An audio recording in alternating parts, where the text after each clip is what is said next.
Señor y Padre que está en los cielos, le damos gracias en esta hora de la noche. Por bondad y por misericordia suya, Señor, hemos venido hasta acá, Señor, y nos hemos acercado con un corazón deseoso, Padre, de poder aprender más de su palabra. Creemos, Dios, que su palabra es una luz maravillosa, fulgurante, Señor, que nos alumbra en todo momento y que alumbra el camino. Cada paso que demos, Señor, no queremos dudar, no queremos titubear, no queremos caer, bendito Padre. Ilumine nuestro camino, se lo suplicamos en el nombre maravilloso de Cristo, a través de su palabra.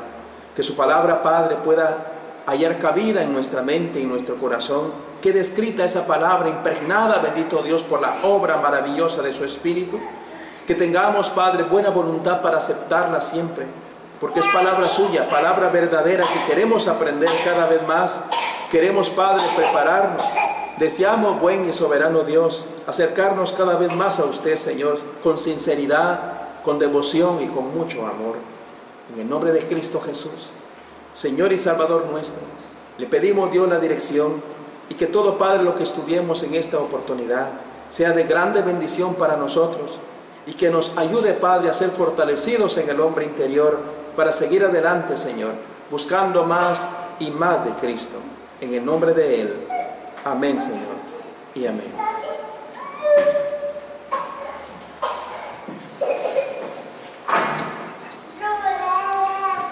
El tema del arrepentimiento es muy importante, y arrepentimiento en sí quiere decir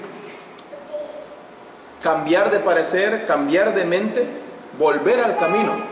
Cuando una persona está equivocada y sigue un camino equivocado, debe de volver y dar una vuelta de 180 grados para volver al camino que estaba dejando. En este caso, uno debe de arrepentirse del pecado, debe de arrepentirse del mal, debe de arrepentirse del error y voltearse hacia Dios, voltearse hacia la verdad, voltearse hacia la justicia, aprender lo que es bueno y dejar de hacer lo malo. El arrepentimiento es básico para nuestra salvación. Sin arrepentimiento no puede haber el perdón de los pecados. Entonces, queremos estudiar este tema y les invito a que leamos primeramente lo que dice Hechos de los Apóstoles, capítulo número 3 y el versículo número 19. En Hechos 3, versículo 19, en sus copias están todos estos versículos que vamos a leer. Dice Hechos capítulo 3, versículo 19. Así que arrepentíos y convertíos para que sean borrados vuestros pecados, para que vengan de la presencia del Señor tiempos de refrigerio. Para que el Señor pueda borrar nuestros pecados, es esencial que haya arrepentimiento. Si una persona, si un ser humano no se arrepiente, sus pecados no pueden ser perdonados, no pueden ser borrados. Eso es lo que dice el texto acá. Arrepiéntanse y conviértanse. ¿Cuál es el propósito? Para que sean borrados vuestros pecados. Si una persona, por tanto, no se arrepiente, sus pecados no pueden ser borrados. Una persona no arrepentida camina y vive aún en sus pecados. Es algo muy importante. Por esto el arrepentimiento nos lleva entonces a la salvación, nos lleva hacia el perdón de los pecados. Una persona, por ejemplo, practica la fornicación, por ejemplo, y quiere hacer buenas obras, es dadivoso, comparte, quizás no es mal hablada, quizás no roba, pero es fornica. Porque no quiere casarse, solamente quiere andar teniendo relación íntima con personas ajenas. Pero ella dice, pero yo hago buenas obras, pero yo hago esto, yo doy a los pobres, a las viudas, a los huérfanos, pero vive fornicando. Entonces, esta persona quizás ya no es mal hablada, tal vez ya no roba, tal vez ya no es miserable, sino que comparte, pero de la fornicación se debe de arrepentir, porque si siguen esa actitud de pecado, se va a perder. Aunque sea buena persona con otras personas pobres, aunque no mienta, aunque no robe, aunque no estafe, pero hace algo por lo cual va a ser condenado y de lo cual se debe de arrepentir. Entonces, el arrepentimiento debe ser total, total. Un cambio total debe ser, una disposición total a dejar de practicar el pecado, el error. En Hechos capítulo número 11, el versículo número 18, vemos que Hechos 11, versículo número 18, vamos a notar que el arrepentimiento es necesario para el hombre que está muerto en sus pecados, llegue a tener vida de Dios en sí. Dice Hechos 11, versículo 18. Entonces, oídas estas cosas, callaron y glorificaron a Dios diciendo, de manera que también a los gentiles ha dado Dios arrepentimiento para vida. Y esto se refiere a que Cornelio y sus familias, ellos eran gentiles. Ellos eran personas que aún no eran cristianos, pero la Biblia dice que Cornelio era un hombre dadivoso, oraba a Dios, era un hombre correcto, pero él estaba perdido. Él no era salvo y necesitaba un arrepentimiento. Alguien puede decir, pero si él ya era una buena persona, ya oraba a Dios, hacía buenas obras, a Dios ya le agradaba lo que él hacía, pero estaba perdido. Necesitaba el perdón de Dios. Exacto. Entonces llega Pedro y Pedro le predica el evangelio de Jesucristo y él es bautizado junto con toda su familia, o sea, obedecen al evangelio. Entonces, cuando él se presenta ya con los demás hermanos en Jerusalén, él les cuenta lo que Dios hizo a través del evangelio y dice el versículo número 18. Entonces, oídas estas cosas, o sea, ellos oyeron lo que Pedro fue a testificar, todos callaron y glorificaron a Dios diciendo, de manera que también a los gentiles ha dado Dios arrepentimiento para vida. Entonces, el arrepentimiento es para vida. ¿Por qué? Porque al estar en pecados, la persona está muerta en delitos y pecados. Y que conste que aquí el contexto es la familia de Cornelio y Cornelio en sí. Y aunque Cornelio era una buena persona, hacía limosnas, oraba a Dios siempre, pero él estaba aún en sus pecados. Así que el hecho simplemente de que uno es buena persona, tal vez ya no es mal hablada, es caritativa, es bondadosa, es obediente, es buen esposo o es buena esposa, pero si no se arrepiente para con Dios, aún está en sus pecados. Y esto es algo que toda persona debe de entender. Muchas personas no quieren entender esto y creen que con solo hacer buenas obras es suficiente. No necesitan arrepentirse para con Dios en el sentido de aceptar de que en algún momento han pecado, han hecho lo malo ante Dios y necesitan el perdón de Dios a la manera de Dios, no a la manera de ellos, sino a la manera de Dios. ¿Y cómo fue? Bueno, la familia de Cornelio y él juntos, ellos se arrepintieron, creyeron el evangelio y fueron bautizados en ese mismo día, cuando se arrepintieron. Entonces el arrepentimiento entonces nos conduce a la vida de Dios, a tener vida de Dios en sí. Sigamos leyendo, Hechos 17:30. Hechos 17:30 nos muestra que el arrepentimiento es un mandamiento de Dios. Dice Hechos 17:30, pero Dios, habiendo pasado por alto los tiempos de esta ignorancia, ahora manda a todos los hombres en todo lugar que se arrepientan. Dios está dispuesto desde que se comenzó a predicar el evangelio a pasar por alto, a dejar atrás la ignorancia del hombre. Y dice que ahora manda, no ahorita en este siglo, no ahorita en este día. Él lo está mandando desde que la gran comisión se empezó a predicar. Y esto fue en el primer siglo. Manda a todos los hombres en todo lugar, en cualquier lugar, que se arrepientan. Es un mandamiento. Toda persona debe de arrepentirse. ¿Y por qué? Bueno, porque es un mandamiento de Dios. Entendemos entonces que el arrepentimiento es esencial para la salvación. Alguien no se quiere arrepentir, aunque sea buena persona, aunque ore, aunque haga esto, aunque haga lo otro, pero si no se arrepiente de su pecado, está en muerte. ¿Por qué está en muerte? Porque sigue practicando el pecado. Cuando se arrepiente, deja de practicar el pecado y viene a Dios, ¿verdad?, en arrepentimiento. Y Cristo está dispuesto a perdonarle, ya que la sangre de Cristo, dice, borra todo pecado. Pero se necesita un arrepentimiento. Vamos a ver ahora que el arrepentimiento es producto de la tristeza.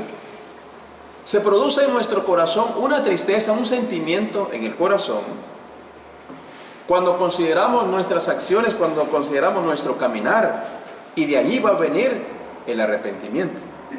Vamos a ver dos ejemplos. Primero leamos 2 Corintios 7. La segunda carta a los Corintios, el capítulo número 7, vamos a leer. Dice el versículo número 9 al 11. Vamos a ver que el arrepentimiento es producto de la tristeza. Dice 2 Corintios capítulo 7, versículo número 9 al 11. Dice así, veamos. Ahora me gozo, no porque hayáis sido contristados, sino porque fuisteis contristados para arrepentimiento, porque habéis sido contristados según Dios, para que ninguna pérdida padecieses por nuestra parte. Porque la tristeza que es según Dios produce arrepentimiento para salvación, de que no hay que arrepentirse, pero la tristeza del mundo produce muerte. Porque he aquí esto mismo, de que hayáis sido contristados según Dios, ¿qué solicitud produjo en vosotros? ¿Qué defensa, qué indignación, qué temor, qué ardiente afecto, qué celo y qué vindicación? En todo os habéis mostrado limpios en el asunto. Un poco. El apóstol Pablo acá, él se regocijó porque, y es que lo que sucede es que en la iglesia en Corinto había pecado, había contienda, había rebelión, y es más, ¿saben qué más? Había fornicación. Un hermano estaba fornicando y tenía como mujer a la madrastra. Un hermano estaba practicando fornicación. Y la iglesia no había hecho nada. No decían nada, tal vez era un varón influyente, tal vez era un varón que mucho colaboraba. De repente era un líder en la iglesia y no se atrevían a decirle su error. No se atrevían a señalárselo. ¿Sí? Años atrás estudié con un hermano la palabra de Dios, un tema, debatimos ese tema y al final él me dice, ¿sabe qué, hermano? Queremos que es como usted dice. O sea, él dio a entender de que yo tenía la razón con la palabra, él estaba equivocado.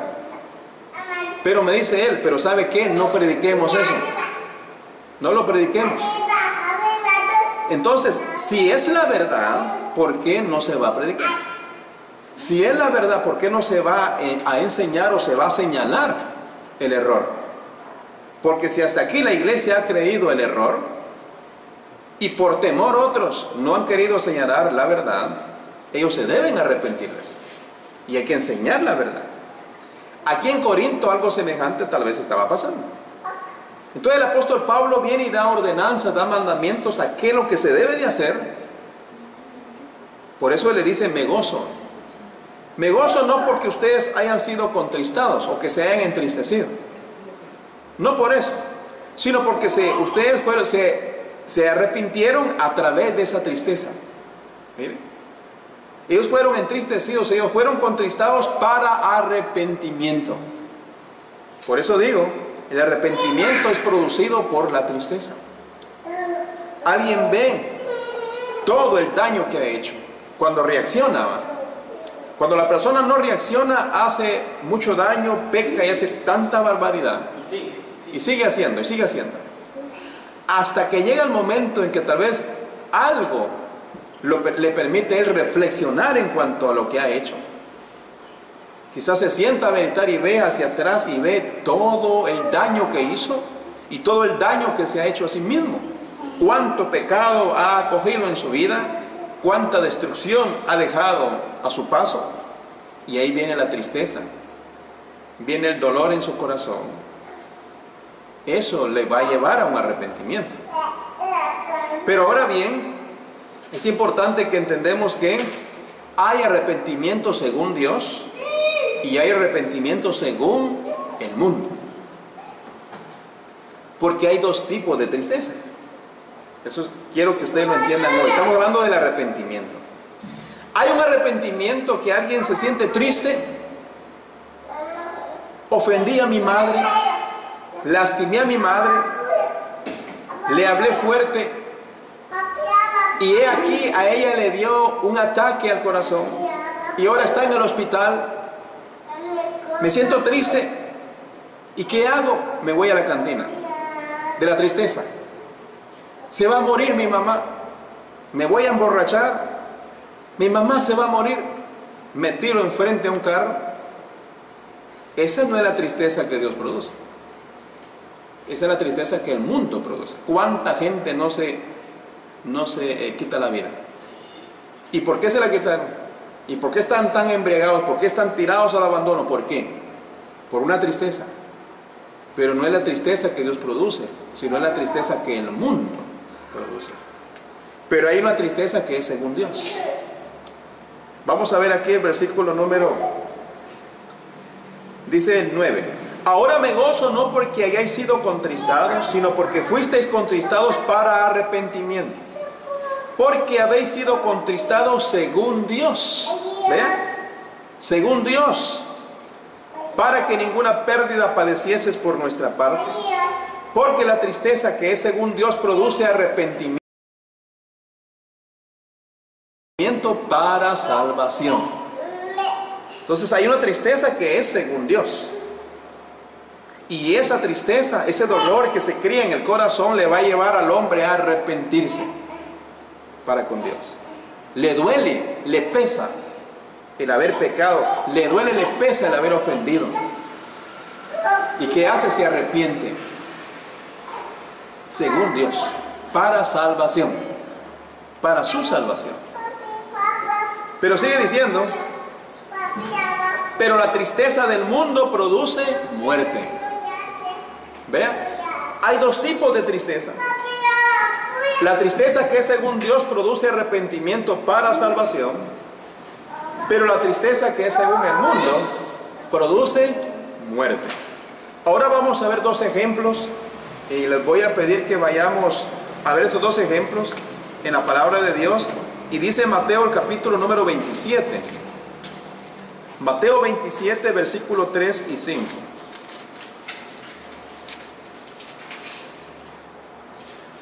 Mateo, el primer libro del Nuevo Testamento, capítulo 27, versículo 3 al 5. Aquí vamos a ver una tristeza que preocupó a un hombre, y este hombre es Judas. Judas acaba de hacer algo malo. Mejor le hubiera sido no haber nacido, dice la palabra. Judas acaba de entregar al Hijo de Dios, acaba de venderlo.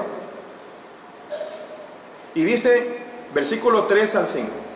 Entonces Judas, el que le había entregado, viendo que era condenado Jesucristo, devolvió arrepentido las 30 piezas de plata a los principales sacerdotes y a los ancianos, diciendo, yo he pecado entregando sangre inocente. Mas ellos dijeron, ¿qué nos importa a nosotros? Allá tú. Dígame, ¿cuántas veces alguien, reconociendo de haber hecho algo atroz, algo digno de azotes, después, pero ¿qué sucede? Ya no hay vuelta atrás. El daño ya está hecho. A veces es utilizada una persona para hacer algo. Es utilizada. Y luego se da cuenta, abre sus ojos, ve la verdad, entiende lo que hizo. Esto es lo que le sucedió a Judas. Dice el versículo 3, arrepentido, devolvió las 30 piezas. Hubo un sentimiento en él, ¿va? Ve que Jesucristo está siendo condenado, él no esperaba eso. Ve que a Jesucristo le van a dar muerte. Y él le duele eso y él quiere remediarlo y va, mire, aquí están las 30 monedas. Yo he dado sangre inocente, tengan el dinero que ustedes me dieron. Y ellos le dicen a nosotros, ¿qué nos importa? ¿Sí? Tú te hubieras dado cuenta de lo que estabas haciendo. Entonces, ¿qué sucede? Dice, y arrojando las piezas de plata en el templo, salió y fue y se ahorcó. A él le vino una tristeza por lo que hizo. Pero dígame, esa tristeza que a él le vino, ¿fue la tristeza según Dios que produce arrepentimiento para salvación o fue la tristeza del mundo? Según lo que leímos ya en 2 Corintios, fue la tristeza del mundo. Porque la tristeza del mundo produce muerte. Hay que tener mucho cuidado cuando nos ponemos tristes según el mundo. Cuando alguien se pone triste por algo, por una circunstancia, tiene su corazón adolorido, acongojado, preocupado, ¿qué debe de hacer? Dice la Biblia, ¿está alguno triste? Haga oración. Eso es lo que la Biblia dice. ¿Está alguno alegre? Cante alabanzas. ¿Ve? Pero ¿qué dicen los cuates allá afuera? ¿Qué te pasó? Es que mi mamá está enferma. Ah, venite, vamos a echar unas cervezas. Es que mi esposa está grave en el hospital. Ah, venite, vamos a dar una vuelta. Vamos allá, yo voy ahorita a tal punto. Vamos a distraernos, vamos a ver al fútbol. Vamos a distraernos. Ellos buscan huir del dolor, de la angustia, de la circunstancia adversa. Pero el cristiano no hace eso. El cristiano sabe que hay un Dios, hay un Padre, hay un Señor allá arriba en el cielo, en el cual puede poner esa carga, ese dolor, esa angustia, esa pena. ¿Sí? Jesucristo dice, por nada estáis afanosos, sino sean conocidas delante de Dios vuestras peticiones en oración y ruego y acción de gracias. Entonces por eso dice, si alguno está triste, haga oración. Eso lo dice en Santiago capítulo 5. Entonces, pero Judas, él se sintió triste, devuelve el dinero, él lo usaron, pero él mismo lo decidió. La avaricia lo venció, el deseo del dinero lo venció, y ahora ya no puede hacer nada. Ahora ya se metió en problemas. Sí, porque había hecho un gran daño. ¿Sí? Entregó al Hijo de Dios y fue y se ahorcó. Pero él lo hacía como que no lo conocía o no sabía, algo así, ¿no? ¿Qué cosa? De entregar al Hijo de Dios. Él lo entregó. ¿Por qué? Porque él fue con los escribas y fariseos. Dice, ¿qué me van a dar ustedes si yo se los entrego? Y le señalaron 30 piezas. Entonces él dice, a quien yo bese, ese es.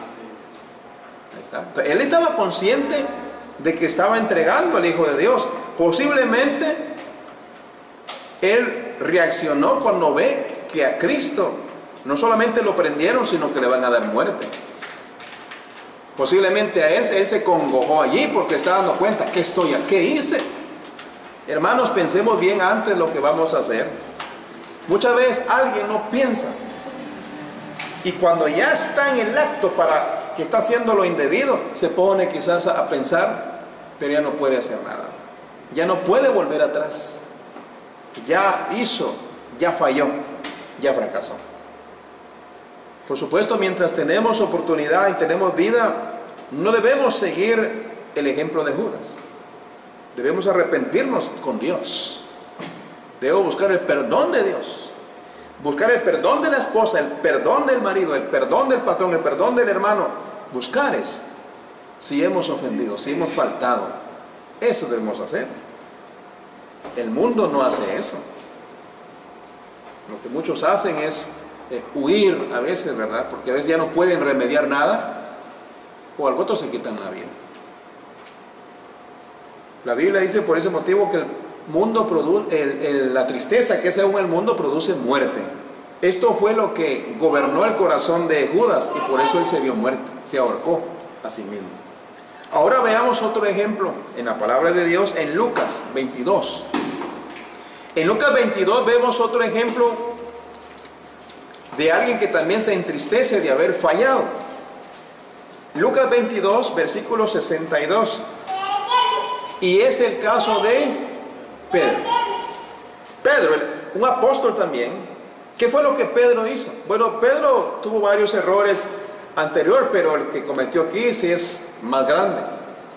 Cuando Jesucristo les dijo, es necesario que el Hijo del Hombre vaya y que sea entregado y que muera, mas al tercer día resucitará. Pedro le dice, no permitas que eso te acontezca. Y él le dice, bueno, apártate. Más adelante le dice, Señor, dice, si es necesario, pues yo también voy a morir por ti. ¿Tu vida darás por mí? Pedro le dice, sí, yo voy a dar mi vida por ti, Señor. ¿Cuántas personas hoy día que son personas muy importantes o tienen mucho dinero, muy poderosas, ellos tienen guardaespaldas? Ustedes las han visto. Y llevan guardaespaldas, estas personas van armadas con chalecos, van armadas. Estas personas tienen que defender de algún ataque posible hacia su jefe o jefa. Y si es posible, ellos tienen que dar su vida en la defensa de aquel que les da el salario. Bueno, Judas, Pedro posiblemente quiso ser uno de esos. Pero dice, Señor, mi vida daré por ti. Yo te voy a defender. Jesús le dice, tu vida darás por mí, Pedro. Quiero que sepas que antes de que el gallo cante 3 veces, tú me vas a negar 3 veces. Y dijo que no. Y él dice, no. ¿Cómo? Y se le olvidó. Pero ya en el momento de la prueba, y por ese motivo, uno no debe de actuar así como actuó Pedro.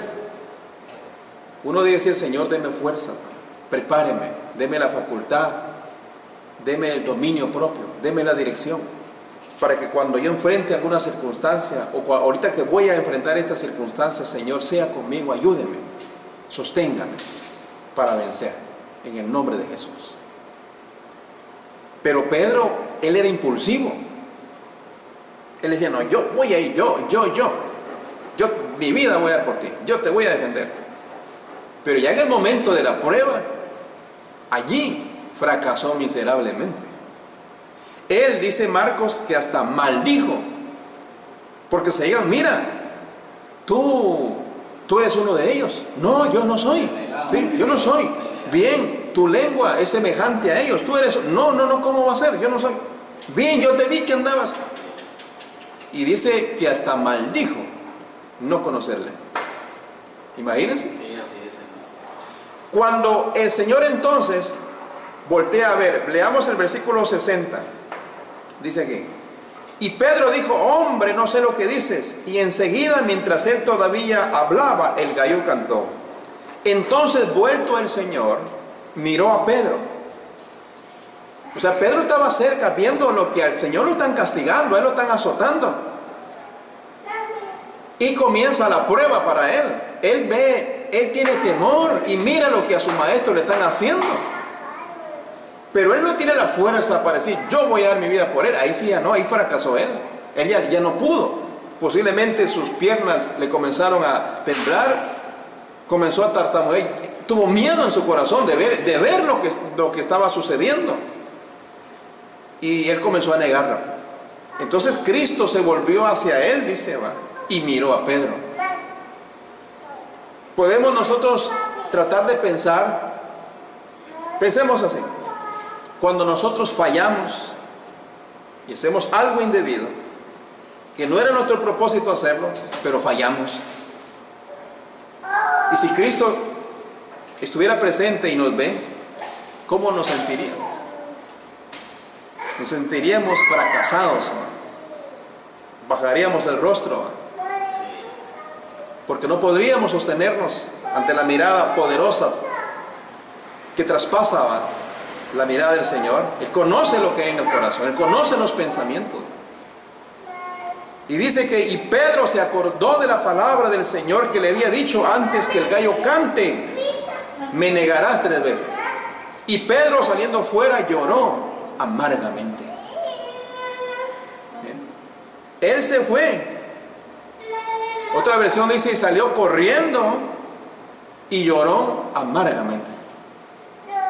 ¿Ha llorado alguno de ustedes amargamente cuando ha fracasado, cuando ha fallado, cuando sabe que ha hecho algo indebido, cuando ha pecado, o cuando siente dolor en su corazón?